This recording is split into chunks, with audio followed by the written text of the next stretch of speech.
ചെന്നൈയുടെ രൂപാന്തരണത്തിൻ്റെ ഒരു കഥ. എഴുതിയത് ശ്രീനി ശങ്കർ. കില്ലാര 2071. കഥ വായന ഷിനോജ് കല്യാടൻ. ഒരു കാലത്ത് ചെന്നൈയിൽ, നാം അതിനെ മദ്രാസ് എന്ന് വിളിച്ചിരുന്ന കാലത്ത്, റോഡ് സൈഡ് ടീ കടയിൽ ഒരു കപ്പ് ചായയ്ക്ക് ₹1.50 മാത്രമായിരുന്ന കാലത്ത്, ഉസ്മാൻ റോഡിൽ ഒരു ചെറു വീട്ടിൽ രാമസ്വാമി എന്ന വ്യക്തി താമസിച്ചിരുന്നു. വീട്ടിന് മുന്നിൽ ചെറിയ ഒരു ചെമ്പരത്തിച്ചെടിയും പിന്നിൽ വേപ്പുമരവും ഉണ്ടായിരുന്നു. മതിൽ അത്ര ഉയരം കുറവായിരുന്നതുകൊണ്ട് അയൽപക്കത്തുള്ള കുട്ടികൾ അതിൻ്റെ മേൽ ഇരുന്ന് കുട്ടി രാഷ്ട്രീയക്കാരെ പോലെ ഗോസിപ്പുമൊക്കെ പറയുമായിരുന്നു. വീട്ടിന് മുന്നിലുള്ള റോഡ് അത്രയും ശാന്തമായിരുന്നതിനാൽ 2 വീഥികൾക്കപ്പുറത്തുള്ള പോസ്റ്റ്മാൻ്റെ സൈക്കിൾ ബെല്ല് പോലും കേൾക്കാമായിരുന്നു. ആ റോഡിൽ കുട്ടികൾ ക്രിക്കറ്റ് കളിക്കും, നായകൾ ഉറങ്ങും, ഇടയ്ക്ക് കടന്നുവരുന്ന പശു കാഴ്ചയിൽ പറയും, ഇത് എൻ്റെ നഗരമാണടാ. ജീവിതം മന്ദഗതിയിലുള്ളതും വിയർക്കുന്നതും മധുരമുള്ളതുമായിരുന്നു. കോളനിയിലെ എല്ലാവരെയും ഞങ്ങൾക്ക് അറിയാമായിരുന്നു. മിസ്സിസ് അയ്യർ മൈസൂർ പാക്ക് ഉണ്ടാക്കിയാൽ ആ ഗന്ധം അയൽപക്കമാകെ പടരും.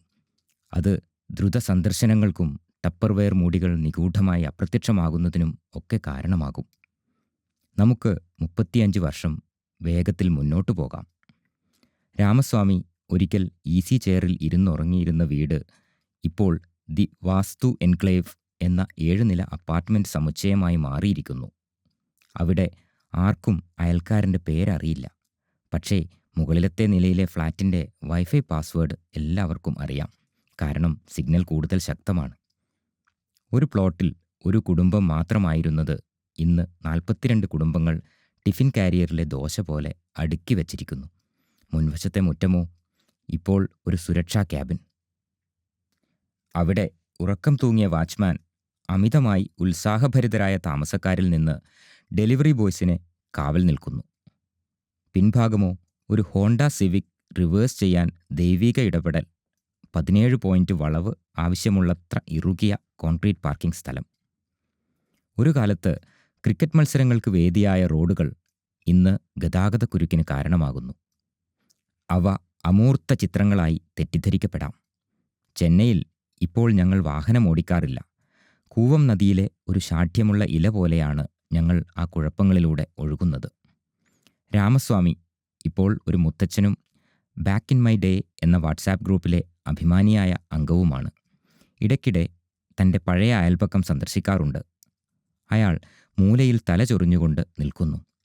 പരിചിതമായ എന്തെങ്കിലും കാണാൻ ശ്രമിക്കുന്നു. പശുക്കൾ പോയി. ക്രിക്കറ്റ് ഓൺലൈനിലേക്ക് മാറിയിരിക്കുന്നു. അയാൾ കാണുന്ന ഒരേയൊരു ചെമ്പരത്തി കുറ്റിച്ചെടി ഇപ്പോൾ 3-ാം നിലയിലെ ബാൽക്കണിയിൽ ഒരു പ്ലാസ്റ്റിക് ചെടിച്ചട്ടിയിലാണ്. അത് സംശയാസ്പദമായി ഒരു പഴയ പെയിൻറ് ബക്കറ്റ് പോലെ തോന്നുന്നു. നിശബ്ദതയുടെ ആരവം അയാൾക്ക് മനസ്സിലാകുന്നില്ല. സംഭാഷണങ്ങൾക്കിടയിലുള്ള ഇടം, മരങ്ങളുടെ മന്ദഗതിയിലുള്ള മർമ്മര ശബ്ദം, ഇടയ്ക്കിടെ തെരുവിൽ പ്രതിധ്വനിക്കുന്ന ഔട്ടാടാ എന്ന നിലവിളി. എന്നിരുന്നാലും അയാൾക്ക് കൊതുകുകളെ നഷ്ടമാകില്ല. ഭാഗ്യവശാൽ ചില കാര്യങ്ങൾ മാറിയിട്ടില്ല. സ്കൈലൈൻ സൈൻ ബോർഡുകളുടെ ഭാഷ ഇപ്പോൾ തമിഴിലും ഇംഗ്ലീഷിലും. എന്നിവയ്ക്ക് പുറമെ മാറിയിട്ടില്ലാത്തത് ജനസംഖ്യയാണ്. തമിഴ്നാട്ടിലെ എല്ലാവരും ചെന്നൈയിലേക്ക് മാറാനും അവരുടെ വാഹനങ്ങൾ കൊണ്ടുവരാനും തീരുമാനിച്ചതായി തോന്നുന്നു. ടാപ്പുകളിൽ നിന്ന് സന്തോഷത്തോടെ കുമിളകൾ പോലെ നിറഞ്ഞൊഴുകിക്കൊണ്ടിരുന്ന വെള്ളത്തിന് ഇപ്പോൾ കുറച്ച് ആചാരങ്ങളും ഭാഗ്യവും ചിലപ്പോൾ കൈക്കൂലിയും ആവശ്യമാണ്. ഉത്സവത്തിരക്കിൻ്റെ ആവേശത്താൽ മാലിന്യ കൂമ്പാരങ്ങൾ നിറഞ്ഞൊഴുകുന്നു. മലിനീകരണമോ സൂര്യൻ പോലും നഗരത്തിലേക്ക് കണ്ണുചിമ്മി സൺഗ്ലാസുകളിൽ നിക്ഷേപിക്കണോ എന്ന് ചിന്തിക്കുന്നതായി തോന്നുന്നു. ഒരു ദിവസം രാമസ്വാമി തൻ്റെ 10 വയസ്സുള്ള ചെറുമകൻ അർജുനെ താൻ വളർന്ന സ്ഥലം കാണാൻ കൊണ്ടുവന്നു. നടപ്പാതയിൽ പണ്ടൊന്നുമില്ലാതിരുന്ന സ്ഥലത്ത് നിന്ന് അയാൾ അപ്പാർട്ട്മെൻറ്റിൻ്റെ ടവറിലേക്ക് വിരൽ ചൂണ്ടി. ഇത് ഒരിക്കൽ എൻ്റെ വീടായിരുന്നു, അയാൾ പറഞ്ഞു. അപ്പോളോ ദൗത്യത്തേക്കാൾ കൂടുതൽ കമ്പ്യൂട്ടിംഗ് പവറുള്ള ഒരു സ്മാർട്ട് ഫോൺ പിടിച്ച് വിടർന്ന കണ്ണുകളോടെ അർജുൻ കണ്ണു ചെമ്മി. ഈ കെട്ടിടം മുഴുവൻ നിങ്ങളുടെ വീടായിരുന്നു എന്നാണോ നിങ്ങൾ പറയുന്നത്? ഇല്ല ഇല്ല, രാമസ്വാമി പുഞ്ചിരിച്ചുകൊണ്ട് പറഞ്ഞു. അതിൻ്റെ ഒരു ചെറിയ ഭാഗം മാത്രം. പിന്നിൽ ഒരു മാവും ടയറുകൾ കൊണ്ട് നിർമ്മിച്ച ഒരു ഊഞ്ഞാലുമുണ്ടായിരുന്നു. അർജുൻ ആശയക്കുഴപ്പത്തിലായി.